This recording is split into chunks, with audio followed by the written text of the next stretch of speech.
अहनबदे Yemen मरुइबा पाव अमा update थमजगे मोरेद AR गी जेसे यावबा कनबोय अमा कुकीना नोंमै उतना की हनबदगी मनिंग हंदोरखिबगी वीडियो नेशनल मीडिया दा सबक फक्तोरखरे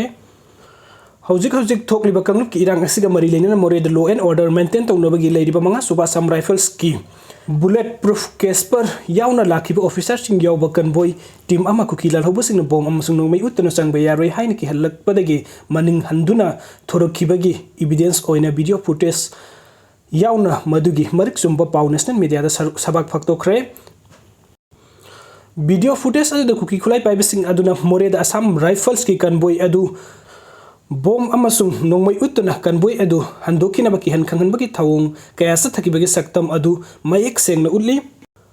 थौदोक असै ममांग थागी जनवरी तंग तरा तरेत मोरे टाउन दा ती थंगनम विलेज दा थोकिबनी थौदोक अदु कुकी खुलाई पाइबसिंग अदुना मंगा सुबा असम राइफल्स की कनबोय अमा अथिंग पीबता नतना खुलाई उतुना कापकनी हाइन की हनखंगनबगी थवोंग कया सथरपगी सक्तम अदु मयेक सेंगना उल्ली मसिना सेंट्रल सिक्योरिटी फोर्स ना मणिपुर की हौजिक ओइरिबा फिबम असि मतौ करमना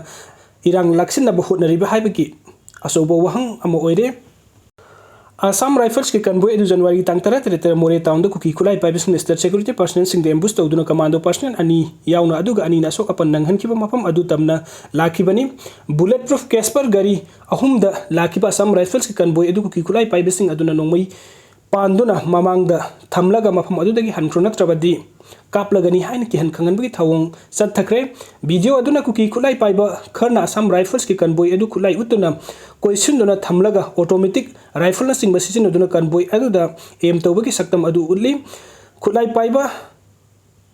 खरना मखुत्ता ग्रेनेड पाइदुना गाड़ी अदुदा कापसिनबा होनबगी मोंग अदुसु उल्ली यामना थमोय सोकलबदी खुलाई पाइबा कंगबु सिंग अदुना कनबोय अदुदा रॉकेट लॉन्चर अमसुंग मोटार सेल तौदुना मनिंग हंदोकिनबा खंगनकी थौदोक अदुदा गाड़ी अदुदा यावखिबा सिक्योरिटी पर्सनल सिंग अदु अकीबा पोकपगी वाफम सिंग वीडियो अदुगी ममी ताबा फंगी असम राइफल्स की पर्सनल सिंग अदुना मफम अदुदा लाकलगा चटनबा खुलाई पाइबा सिंग अदुदा हंजिन अपील तौबगी मखोल ताई सिक्योरिटी पर्सनल सिंग अमना खुलाई पाइबा सिंग अदुदा मखोइगी नोंमै अदु गाड़ी अदुदा एम तौदनबा हंजिन हाई वीडियो अदुदा गाड़ी मनुंग द नुपी ऑफिसर खरना वांगांगबगी मखोलसु ताई लोइनना वीडियो अदुगी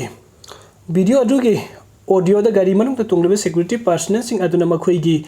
कमांड ऑफिसर सिंग द वडी सादुना मफम अदुदा लेरिबा कनबोय अदु पर्सनल कुंथ्रागमा की मथक्तनी अदुबु ऑफिसर अहुम जेसीओ अहुम अमसुंग अतोप रेंज की पर्सनल कुंथ्रा मंगा यावरी कनबोय अदुदा केस पर अहुमसु यावरी सिक्योरिटी पर्सनल सिंग अदुदा मखोइगी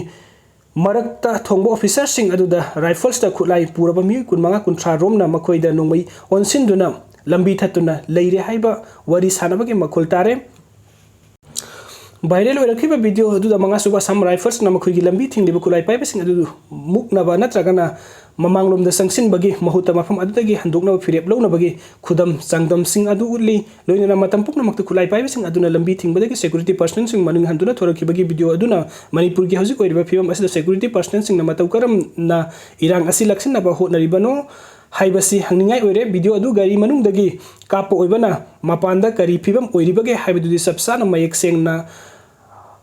अदुबो मतौ करमना वीडियो असि बाहिर ओइरक्लिबनो हाइबदु यामना हंगनिंगाई ओइरि वीडियो अदु खुलाई पाइबसिंग अदुना खामदुना थमलिबा गाड़ी मनुंगदगी काप ओइबना मदु असम राइफल्स की पर्सनल सिंगना कापनी हाइबगी खुदमनी थौदोक असिगी मतंग इंडिया